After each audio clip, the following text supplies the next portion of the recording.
Salut, c'est Marco de Top for Fun. On se retrouve aujourd'hui pour la vidéo de test de l'Asus Zenfone 5, un mobile que vous avez été très nombreux à me réclamer en test.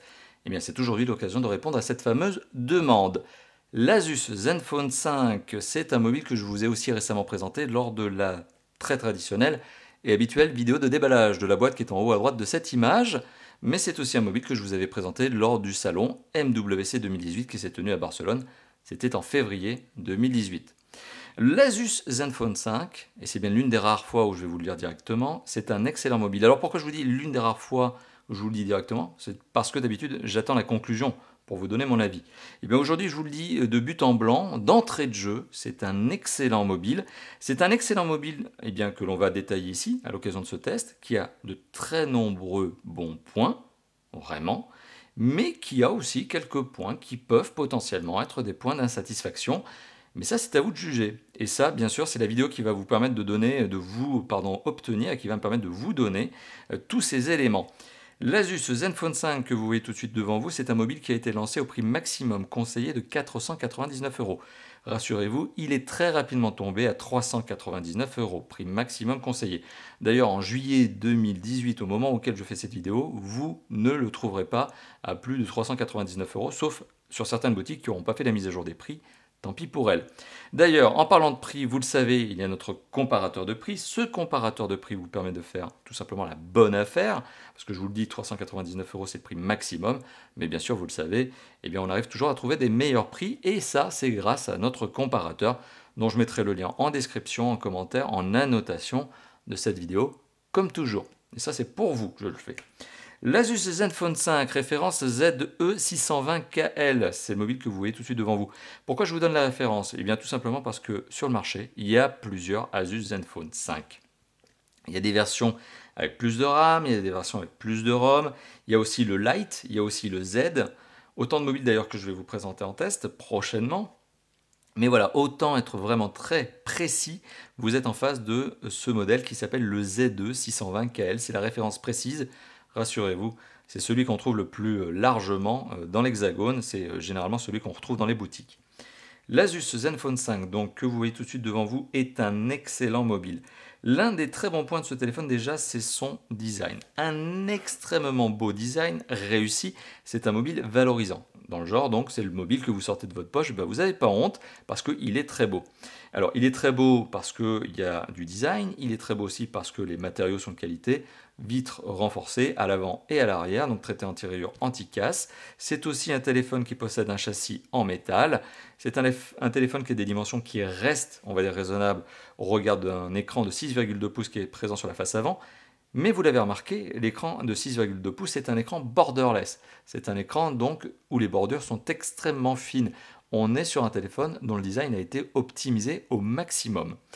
Les dimensions, c'est 15,3 cm de long, 7,6 cm de large et 0,8 cm d'épaisseur, donc 8 mm d'épaisseur. Le tout pour un poids de 165 grammes qui est, on va dire, dans les bons standards. Donc on n'est pas trop lourd, on n'est pas trop léger, on est dans la norme. On est en face d'un téléphone, comme je vous l'ai dit, qui a un taux d'occupation de la face avant. En tout cas, je ne vous l'ai pas dit, mais je vous ai dit que c'était un écran borderless. C'est le cas. Le taux d'occupation de la face avant par l'écran, ce qu'on appelle en anglais le screen to body ratio, avec mon très bon accent, eh bien c'est 90%. Plus de 90%. Ce qui fait que ce téléphone a l'un des écrans les plus borderless qui existent à l'heure actuelle. L'un des téléphones les plus optimisés du marché. Voilà, donc un téléphone qui possède un écran qui prend quasiment la totalité de la face avant, c'est vrai que c'est difficile de faire le 100%, hein, il y a des contraintes techniques, notamment ne serait-ce que pour le notch, la fameuse encoche que vous voyez en haut de l'écran. Ce téléphone, donc si on fait le tour du propriétaire, donc je vous ai parlé de l'écran, mais je vais y revenir très rapidement. À côté de cet écran, ou en tout cas, tout en haut, on retrouve le notch avec le capteur photo frontal. Alors vous l'avez remarqué, il y a cette petite particularité qui fait que de part et d'autre de l'encoche, Asus a réussi à gérer au mieux la barre de raccourci, c'est-à-dire que vous avez des icônes. Vous avez bien sûr la possibilité de tirer le chariot, mais vous avez aussi cette deuxième barre supplémentaire de notification qui est accessible, vous l'avez vu, avec un simple toucher sur les trois boutons qui se trouvent de part et d'autre, et qui vous permet d'avoir un niveau d'information supplémentaire. Voilà. Donc, je ne sais pas si le zoom c'est bien fait. Vous voyez, hop, c'est ce genre de choses supplémentaires. Donc c'est la bonne optimisation justement de cette barre supérieure, d'autant que lorsque vous regardez une vidéo, par exemple, eh bien cette barre, en fait, cette encoche peut se fondre dans une barre toute sombre, ce qui fait qu'en fait elle disparaît et elle devient moins désagréable à l'usage, parce que certains utilisateurs, moi notamment, n'apprécient pas forcément l'encoche. Donc ça, c'est une particularité, vous avez la possibilité, entre guillemets, de la masquer.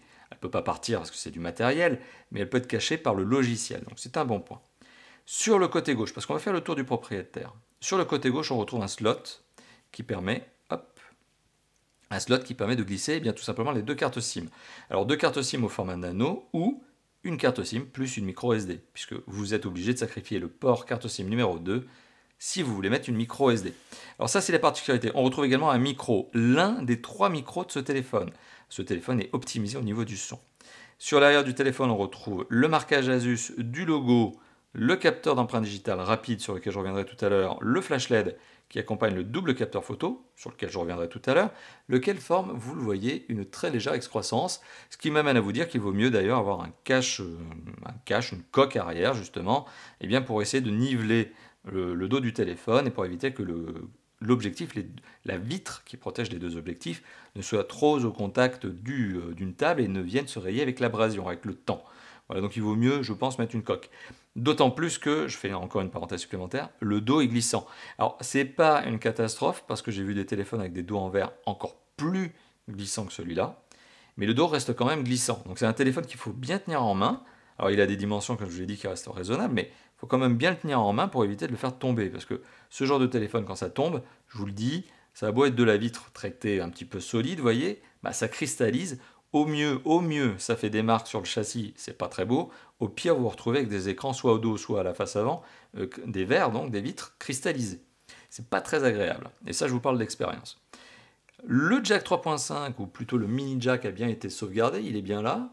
USB-C, la grille du haut-parleur, encore un micro. D'ailleurs, comme je vous l'ai dit, il y en a 3, puisque l'autre micro, il est là. Alors, on a des champs de séparation au niveau du châssis pour éviter des problèmes d'antenne. Hein. Voilà, donc ça c'est un bon enseignement justement que certains constructeurs ont pris avec le temps. Le bouton on-off et le bouton de contrôle de volume plus-moins. Vous voyez, c'est un mobile qui présente très bien.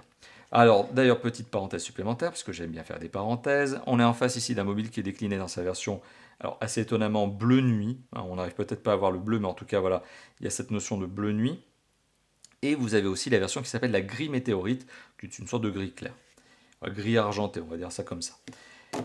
Donc le téléphone, vous le voyez, il est très très classe. Mais il n'est pas que beau.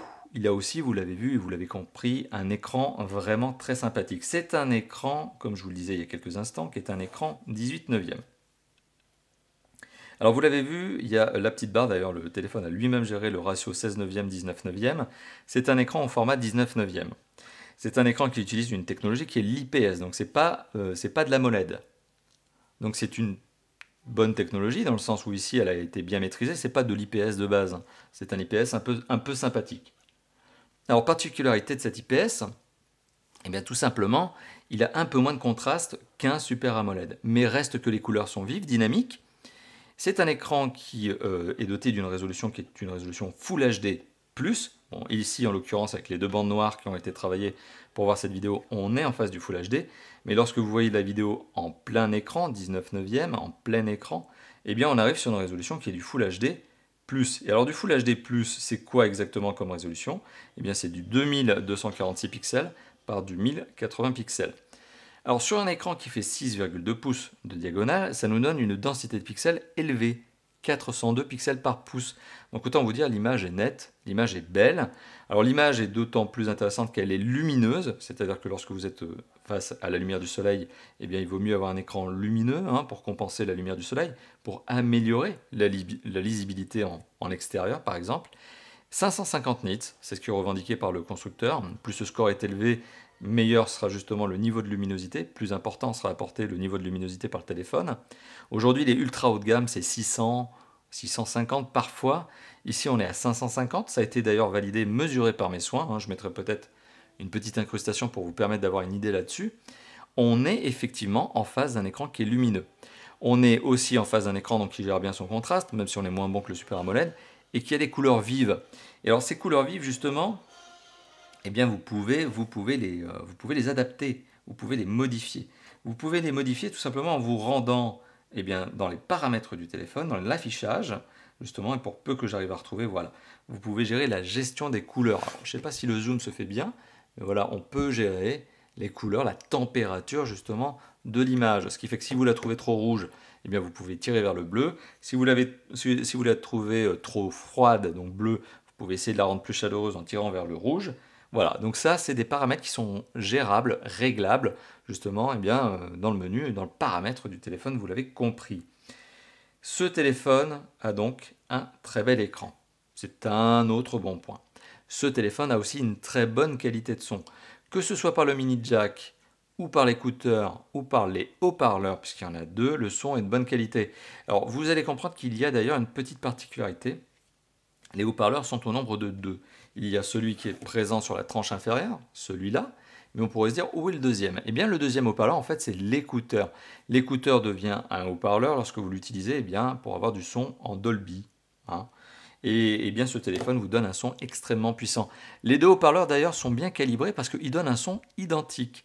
Parce que pour tout vous dire, et vous l'avez peut-être déjà vu dans d'autres vidéos de Top 4 Phone, il y a des concurrents qui proposent des doubles haut-parleurs. Le problème, c'est que cette astuce du double haut-parleur doit être bien gérée pour avoir un son qui soit d'égale puissance en haut et en bas.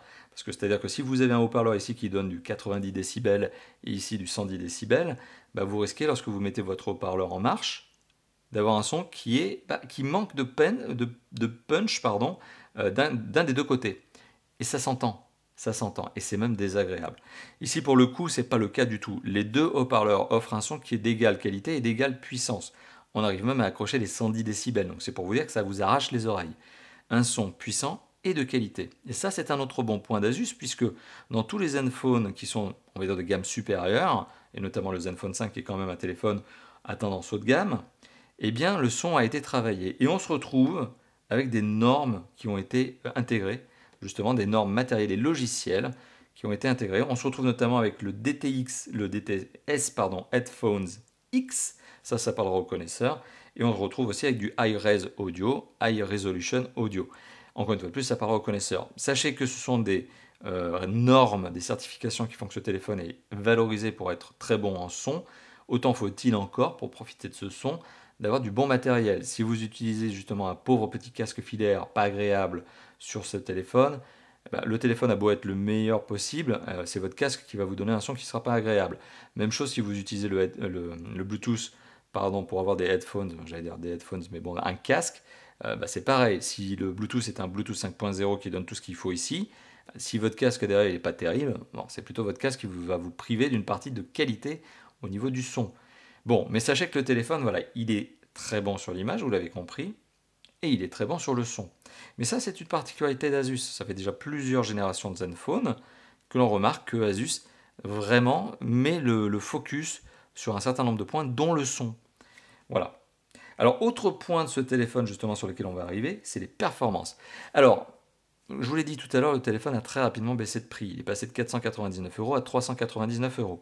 Donc concrètement, le prix est plutôt celui d'un moyen de gamme que d'un haut de gamme, voire même qu'un ultra haut de gamme. Vous l'avez compris. Et ça se ressent sur les performances. Alors quand je dis ça, on pourrait se dire, mais c'est négatif ce que tu es en train de dire. Non, quand je dis ça se ressent sur les performances, c'est juste qu'au lieu d'être en face d'une supercar à 1 million de dollars, on n'est pas en face d'une Bugatti par exemple, on est en face d'une très belle voiture de sport. Vous voyez, comprenez la chose? C'est-à-dire qu'on n'est pas en face de la plus rapide des voitures du monde, qui fait 250 000 points, voire plus sur Antutu. On est en face, ici, d'un smartphone qui accroche les 125 000 points, donc c'est-à-dire 2 fois moins que les plus performants des mobiles du marché du moment. En fait, au final, qu'est-ce que ça veut dire? Ça veut dire que le téléphone s'en sort parfaitement bien en toute situation. Que ce soit des gros jeux, que ce soit des grosses applications et que ce soit en multitâche, multifenêtre, le téléphone marche à merveille. D'ailleurs, en jeu, il s'en sort très bien puisque j'arrive à faire tourner du PUBG. Je mettrai peut-être une incrustation maintenant, ou je la mettrai plus tard lorsque je reparlerai de cet aspect-là. Mais on est en face ici d'un téléphone qui s'en sort très bien. On est en face ici d'un téléphone qui s'en sort très bien parce qu'il a des composants, forcément. Alors, quels sont-ils? On va essayer de les retrouver ici. On va voir si la caméra fait son petit zoom. On est en face d'un Qualcomm Snapdragon 636. C'est un processeur moyen de gamme. Voilà, il y a les gammes 2, 4, 6 et 8 chez Qualcomm. Ici, la gamme 6, c'est une gamme moyenne gamme. Les 8, c'est des hauts de gamme. Alors, on est en face d'un téléphone qui est aussi doté d'un processeur graphique qui va avec le processeur, qui est un Adreno 509. C'est logique, ne cherchez pas, c'est normal. Mais c'est un bon processeur graphique ce qui permet d'ailleurs à ce téléphone de faire tourner PUBG sans problème. En termes de mémoire vive, sur la version que vous avez devant les yeux, qui est la Z2 620KL, je le répète, on a 4 Go de mémoire vive, 4 Go de RAM. Bah, c'est pas mal du tout.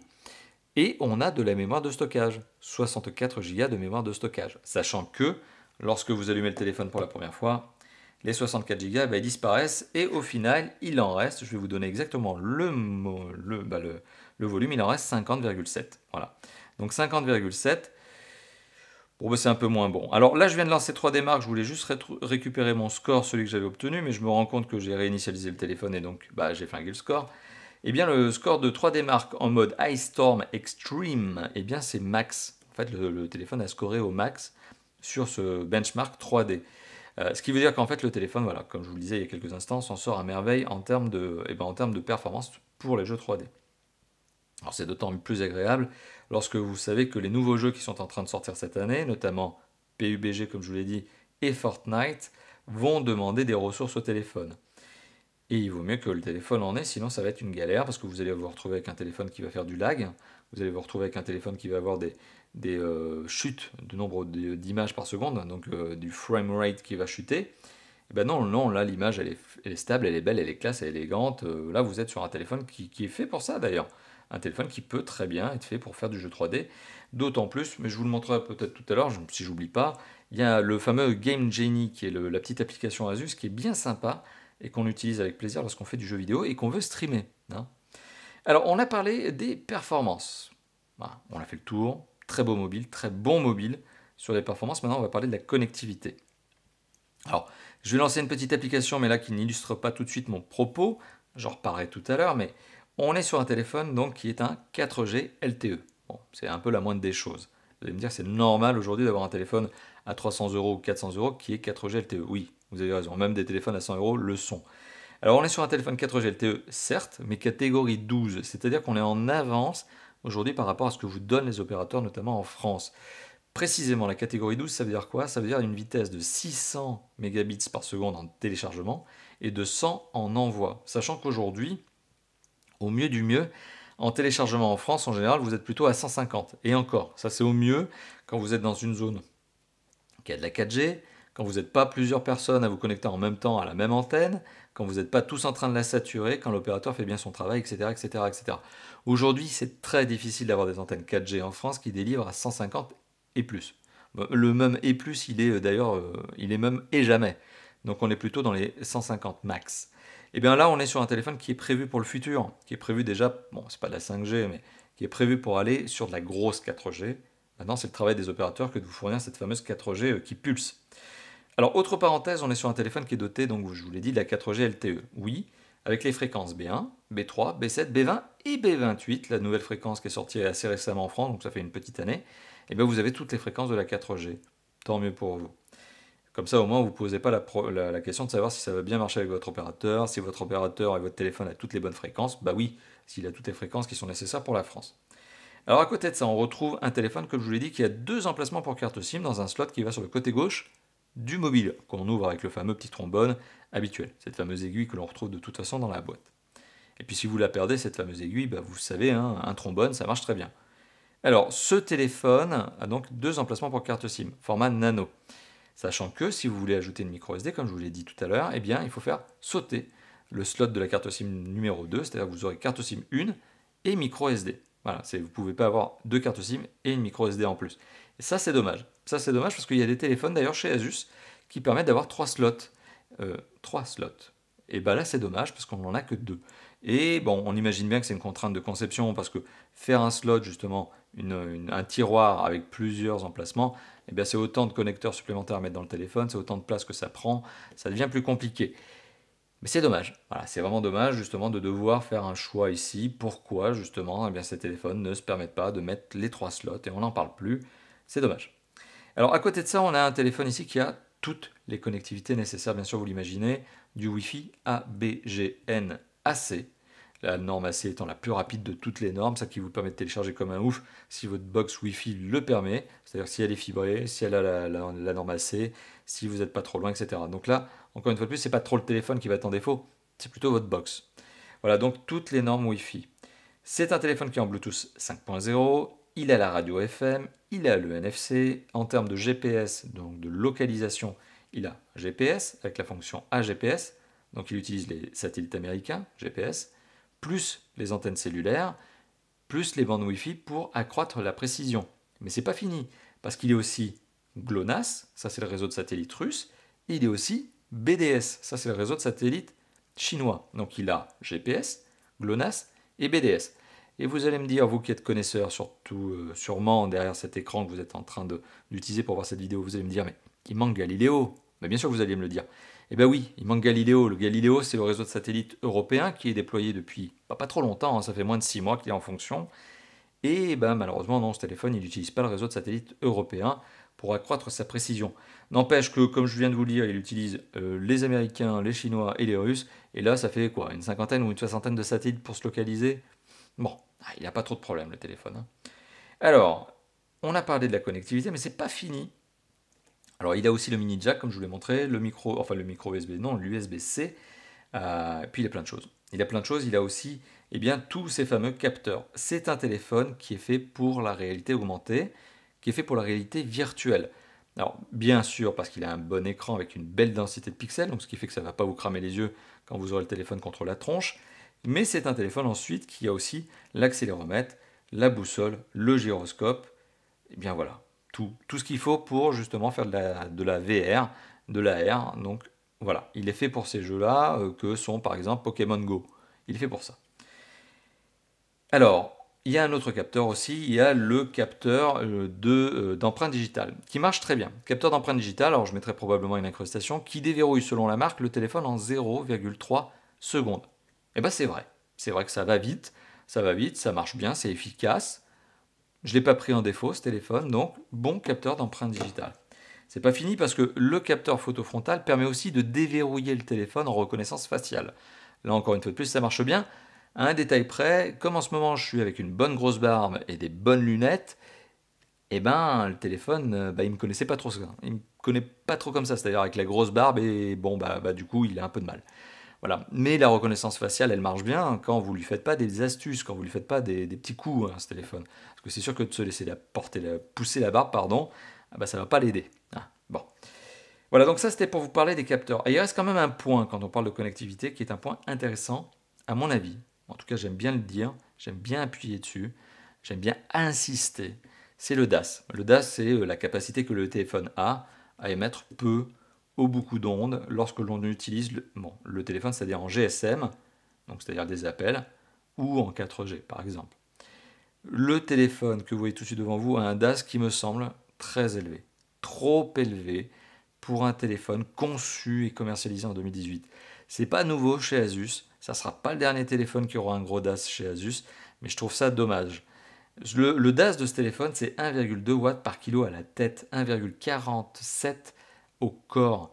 Alors, sachant qu'il y a des concurrents donc, qui sont ultra haut de gamme, ou même haut de gamme, ou même moyenne gamme, qui arrivent à 0,2, 0,3, 0,4, 0,5, quand on est à plus du double, on se dit que le téléphone balance quand même pas mal lorsqu'on est en usage. Alors aujourd'hui, vous le savez, le DAS, c'est une valeur. Il n'y a pas d'études médicales qui permettent de dire que c'est dangereux pour la santé que d'avoir un téléphone avec un gros DAS. Reste que quand même, quand vous avez le téléphone collé à l'oreille une bonne demi-heure et que vous sentez que ça chauffe, bon, vous connaissez mon avis peut-être sur le DAS, je suis très tatillon avec ça. À titre d'utilisateur personnel, je n'aime pas les téléphones qui ont des gros DAS. Et bien ici, on est sur un téléphone qui a 1,2 watts par kilo à la tête. Je trouve ça, vous l'avez compris, élevé. Et c'est d'ailleurs un des points, je vous le dis tout de suite, d'insatisfaction de ce téléphone. Mais revenons-en à d'autres points qui sont des points satisfaisants, notamment le système d'exploitation. Et vous allez comprendre, si vous connaissez Asus, que Asus a vraiment bien fait son travail. On est sur un système d'exploitation ici, vous le voyez, qui est un système... Alors vous le voyez peut-être pas, hein, après c'est pas non plus super explicite. Alors on va essayer de retrouver la chose. Vous êtes ici sur un système d'exploitation, pour peu que je retrouve la chose. Est-ce que si je fais ça comme ça, ouais, là on va voir la version de Zen UI. Alors Zen UI, c'est la surcouche, pour peu que ça ne mette pas trop de temps. Merci mon Wi-Fi. Zen UI, même pas. Est-ce qu'on voit la version? Non, même pas. On est sur la version donc Zen UI 5.0. Ça m'embête un peu parce que j'aurais bien voulu vous montrer, mais je ne sais même plus où se trouve le système d'exploitation. Bon sang, je suis en train de passer à côté. Faut arrêter de faire des vidéos à pas d'heure, hein. Ah, bah voilà, non mais quand même. Oh. Bon, voilà. Est-ce que la caméra va faire son petit zoom? Oui. Donc, version d'Android 8.00, on est sur Android Oreo. Et à côté de ça, la surcouche qui a donc été placée sur ce téléphone par Asus, eh bien, c'est la version Zen UI, donc Zen pour Zenfone, vous l'imaginez, UI pour User Interface 5.0. C'est un système qui est très agréable à utiliser, qui est à des années-lumière de la grosse surcouche que l'on avait sur la génération précédente et encore la génération d'avant. C'est que depuis 2 ans, on sent qu'Asus réduit le poids de sa surcouche. Alors c'est un avantage parce que ça prend moins de mémoire de stockage, ça prend moins de mémoire vive, et puis ça devient plus facile à utiliser. On n'est pas très loin de l'Android stock. On a du fond d'écran, voilà, un petit peu d'icônes, quelques applications qui ont été retravaillées et quelques applications supplémentaires. Notamment en termes d'applications supplémentaires, on a le très bon, je trouve, gestionnaire mobile. Alors ce gestionnaire mobile, il est bien sympa parce que ce gestionnaire mobile, il vous permet d'avoir une sorte de fourre-tout où vous allez pouvoir trouver notamment bien combien vous avez consommé de data. Vous allez pouvoir savoir combien justement la batterie consomme, le réglage de la batterie, optimiser le réglage de la batterie, le mode économie d'énergie. Vous allez avoir le nettoyeur de mémoire, mémoire hop, on va y arriver, c'est la mémoire vive. Vous avez aussi les notifications, ce qui vous permet de savoir quelles sont les applications sur lesquelles vous allez bloquer des notifs et de bloquer ces notifs. Vous avez aussi un nettoyeur de mémoire de stockage pour supprimer les fichiers temporaires.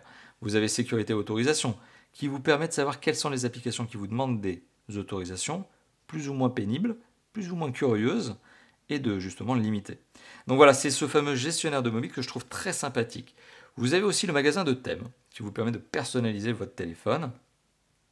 Bon, toujours ce mode Wi-Fi, qui vous permet de personnaliser ce téléphone avec des thèmes, donc des fonds d'écran, des packs d'icônes qui sont potentiellement gratuits, potentiellement payants. Par exemple, là, on trouve ce fameux fond d'écran rouge, pourquoi pas. Et bien, vous l'aurez remarqué, il est payant à 1,99$. Bon, presque 2$, on peut arrondir à 2$. Mais vous avez quand même des fonds d'écran qui sont gratuits, des thèmes qui sont gratuits, heureusement. Et vous avez quoi d'autre? Des applications qui ont été optimisées. L'application Galerie, par exemple, a été retravaillée. L'application appareil photo, sur laquelle je vais revenir aussi. Et vous avez notamment Selfie Master. Alors, Selfie Master, ça vous permet de travailler le face beauty, le beauty level, notamment et bien sur la vidéo. Alors, quand je vous disais que j'avais une grosse barbe. Et ça vous permet par exemple de gérer d'autres choses. L'appareil photo, voilà, on revient sur une application photo un peu simplifiée hein, par rapport à l'autre que je vais vous montrer tout à l'heure. On revient aussi sur le Beauty Live, même chose. Ça, c'est des options pour faire des selfies, pour vous lisser le grain de peau, vous rendre plus beau ou encore plus belle, hein, en fonction de ce que vous êtes, homme ou femme. Et collage, vous pouvez faire des collages, hein, voilà, faire des assemblages. Bon, c'est mignon. Diaporama et Zenimoji qui vous permet, en fait, c'est un peu la mode, hein, c'est-à-dire d'avoir en fait votre face, votre visage, hein, qui va être en dessous d'un calque, qui peut être le calque d'ailleurs de la chouette de Asus. Hein, je vous le rappelle, mais la mascotte d'Asus, c'est une chouette. Et bien cette chouette justement, mignonne, hein, rigolo, c'est une petite chouette caricaturée. Et bien elle va se calquer sur votre visage et c'est vous en bougeant les lèvres qui allez lui faire bouger son bec, etc. Alors c'est rigolo, sauf que moi avec mes grosses barbes et ma grosse barbe et mes grosses lunettes, bah ça n'a pas marché. Ça n'a pas marché. Le téléphone n'a pas du tout voulu de ma grosse barbe et n'a pas du tout voulu de mes grosses lunettes. Alors quand je serai rasé et que j'aurai remis mes lunettes un peu plus fines, peut-être que le téléphone daignera me mettre le Zen MIUI, ce que tu veux là, le truc justement pour les petits avatars de tête. Mais moi ça n'a pas marché. Ah ça n'a pas marché. Ah, bah, donc du coup, et puis de toute façon je suis pas trop fan de ce genre de choses. Ça m'intéresse pas. Allez, passons. Voilà, donc ça c'est un des trucs supplémentaires. Vous avez aussi gestionnaire de fichiers. Gestionnaire de fichiers, qui est un gestionnaire de fichiers, comme son nom l'indique, mais qui possède ces petits réglages supplémentaires, une visibilité retravaillée. C'est bien, c'est sympa. Voilà, donc une surcouche qui est à des années-lumière. Vous voyez, hein, j'ai pas parlé d'applications partenaires et autres, parce qu'il n'y en a pas. Enfin, si, il y a Instagram, Facebook et autres. Mais on est à des années-lumière de ce que faisait Asus l'année dernière encore, et encore l'année d'avant. Je crois que l'apothéose a été en 2016, quand ils nous ont fait une surcouche de fou furieux, où même les applications de Google étaient en double avec les propres applications d'Asus. Enfin, il y en avait partout. On s'en sortait plus. Le téléphone était très bon, mais la surcouche était juste une surcouche de fou, quoi. Il y en avait trop. Là, sur le Zenfone 5, avec la Zen UI 5, on est sur un système agréable. Agréable, intuitif. Si vous connaissez Android, vous ne serez pas perdu, il n'y a pas de complexité. Non, c'est vraiment très bien, c'est réussi, c'est sympa, c'est une bonne surcouche sur un système qui en plus est à jour. Alors au niveau de l'usage, vous le savez, je m'attarde généralement sur deux usages. C'est l'appareil photo d'une part et notamment l'autonomie. Alors bien sûr, j'aurais sûrement parlé des autres usages, notamment les jeux 3D. Je vous aurais probablement montré du PUBG, et puis si je ne l'avais pas fait, bah, je le fais maintenant, ou je le referai maintenant, et puis et je le mettrai 2 fois. PUBG, donc tous les jeux 3D en joue, passer des appels avec de la bonne qualité d'émission de son, puisque vous avez quand même 3 micros pour réduire le bruit ambiant, hein, pour que votre interlocuteur vous écoute bien, hein, donc très bien. Voilà, d'autant en plus que le téléphone revendique une intelligence artificielle au niveau du son pour optimiser le son qui est émis, optimiser le son qui est reçu. Enfin, l'intelligence artificielle d'Asus, hein, l'AI, bah, elle est partout dans ce téléphone, sur tous les usages, et elle y est notamment sur les capteurs photo, et donc l'application photo, et aussi l'autonomie, la batterie et le mode économie d'énergie qui est géré aussi avec cette fameuse interface, intelligence artificielle, Artificial Intelligence, AI, voilà, ou IA comme tu veux. Ben voilà. Donc il y en a partout. Voilà, donc c'est une amélioration du software justement d'Asus. Alors je parlais de quoi? Bah, je parlais de la capacité que ce téléphone a à faire des photos. Ah, bon, ça c'est un peu logique puisqu'il y a 2 capteurs photo. Et je vais vous le dire, oui, ce téléphone est rapide. Alors il a un autofocus qui se positionne bien. Bon là je l'ai déboyé, alors forcément ça lui fait un petit peu des blagues. Mais il a un autofocus qui se positionne bien. Il a cette capacité justement de passer en mode portrait, enfin pardon, portrait, on va dire sujet humain, donc capteur 12 mégapixels, focale 1.8, à un capteur de 8 mégapixels, focale 2.0, pardon, grand angle, 120 degrés. Donc ça c'est bien. C'est-à-dire que le justement double capteur photo dorsal va vous permettre de passer sur des photos, on va dire de relativement sujets proches à des sujets relativement éloignés ou en tout cas nombreux. Donc vous avez la possibilité de faire du grand angle. J'aurais probablement, si ce n'est pas déjà fait, mis des échantillons photos. Ça, c'est pour justement eh bien, les deux capteurs photo dorsaux. Autofocus rapide, qui se positionne bien, qui papillonne pas. Le tout, justement, l'application photo est hyper customisable. Vous avez des paramètres, vous pouvez changer la résolution, vous pouvez changer aussi en mode automatique et passer en mode manuel. Un mode manuel qui va vous permettre de gérer la balance des blancs, les ISO, l'ouverture, le temps d'ouverture. Là, on est à la limite de l'appareil photo, pas professionnel, parce que c'est pas un boîtier réflexe, il n'y a pas un objet de ouf, il n'y a pas un capteur de dingue, mais l'application photo en elle-même est hyper optimisée. Et vous avez cette facilité donc à passer du mode manuel au mode pro, hein, donc c'est-à-dire totalement débrayé, totalement manuel. Bah, c'est bien sympa. Voilà, c'est bien sympa. Le téléphone filme aussi, petite particularité, en 4K 30 fps ou 1080p 60 fps ou 720p ou etc. Donc vous pouvez choisir la résolution justement du mode vidéo, mais sachez-le, donc vous pouvez aller jusqu'à la 4K en 30 fps. Vous avez aussi le capteur photo frontal qui est un 8 mégapixels. On dit coucou à la caméra, coucou. Eh bien, ce capteur photo frontal, c'est pareil, il se positionne bien, efficace, etc. Alors là, vous aurez probablement aussi un échantillon photo. Je le mets maintenant, je le mettrai plus tard, peu importe. Mais en tout cas, vous allez voir cet échantillon photo qui vous permet de vous faire votre propre idée. Petite parenthèse, comme je suis un homme qui aime bien faire des parenthèses, vous le savez, les échantillons photo qui sont des échantillons photo pleine résolution, pas retravaillés, pas modifiés, pleine balle, ils sont visibles sur le site de Top 4 Phone sur l'article de test. Comme ça, vous faites votre propre idée, vous regardez la qualité photo, et bien comme ça, vous saurez à quoi ça ressemble. Hein. Bon, donc là, vous avez vu le setup, la caméra, voilà, les lumières, hein, tout ça. Hein. Bon, on refait coucou et on dit au revoir. Voilà, donc la qualité photo de ce téléphone est bonne, que ce soit par les capteurs dorsaux ou le capteur photo frontal. Elle est bonne, le côté grand angle justement à l'arrière est sympa, la surcouche d'Asus ajoute le fameux intelligence artificielle, alors je trouve ça hyper galvaudé comme nom, mais le fameux Artificial Intelligence, AI, est bien présent aussi sur la notion photo, puisque le téléphone va gérer, lorsque vous le laissez en mode automatique, les paramètres du téléphone. Encore une fois de plus, c'est la balance des blancs, les ISO, la rapidité d'ouverture, l'ouverture, etc. Donc, il faut savoir qu'en fait, l'intelligence artificielle va se mettre en ligne, va chercher justement à comprendre quel est le sujet que vous essayez de prendre en photo et va adapter justement, grâce à une banque de connaissances, qui est celle d'Asus, eh bien, va essayer d'adapter justement la prise de vue pour rendre la photo la plus parfaite possible. Ça, c'est quand vous êtes en mode automatique. Quand vous êtes en mode manuel, en fait, il n'y a plus d'intelligence artificielle, c'est vous, l'intelligence artificielle. C'est vous qui vous débrouillez. Voilà. Bon, c'est vrai que ça aide un peu, et la qualité photo, au final, elle est sympa. Alors, globalement, justement, la qualité photo. Bon, je vous ai dit, il y a du capteur 12 mégapixels et 8 mégapixels. Pour faire du crop, du resize dans la photo, c'est suffisant.